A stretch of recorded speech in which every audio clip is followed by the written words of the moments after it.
હોળી ધૂળેટી પર્વને અનુલક્ષીને વડોદરા જિલ્લાના જિલ્લા કલેક્ટર દ્વારા એક મહત્વપૂર્ણ આદેશ જાહેર કરવામાં આવ્યો છે। આ આદેશ અનુસાર શિનોડ તાલુકા અંતર્ગત આવેલા દિવેર, માલસર, માંડવા અને બરકાલ ગામો સહિત નર્મદા નદીના કિનારાના વિસ્તારોમાં નદીમાં સ્નાન કરવા પર પ્રતિબંધ લગાવવામાં આવ્યો છે।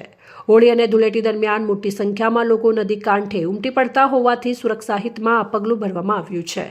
નદીના પ્રવાહની તેજ ગતિ અને વધારે ઊંડાણને કારણે દુર્ઘટના બનવાની શક્યતા રહેલી હોવાથી જાનમાલની હાનિ અટકાવવા તંત્ર સતર્ક બન્યું છે। પોલીસ વિભાગ દ્વારા પણ નાગરિકોને સૂચના આપવામાં આવી છે કે તેઓ જાહેર આદેશનું પાલન કરે અને પોતાની તેમજ પરિવારજનોની સલામતી જાળવે। આ આદેશનો ભંગ કરનાર વ્યક્તિ સામે કાયદેસર પગલાં લેવામાં આવશે। હરે રામ, અમે શ્રી લીલા ગૌધામમાં હાલમાં ઊભા છીએ અને આ ગૌશાળા માં ગાયોનું સંવર્ધન થાય છે અને અમારી આ ગૌશાળા નર્મદા કિનારે છે।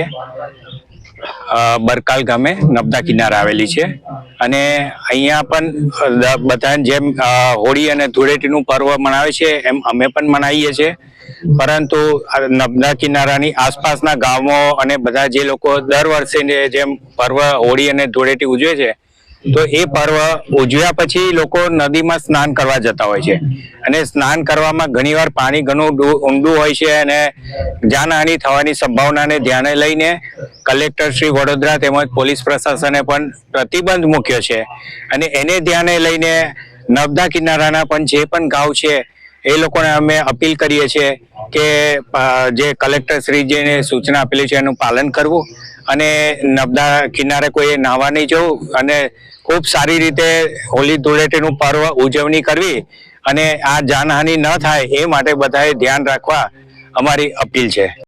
રિપોર્ટર પ્રવીણ વસાવા, સંબંધ ભારત ન્યૂઝ, વડોદરા।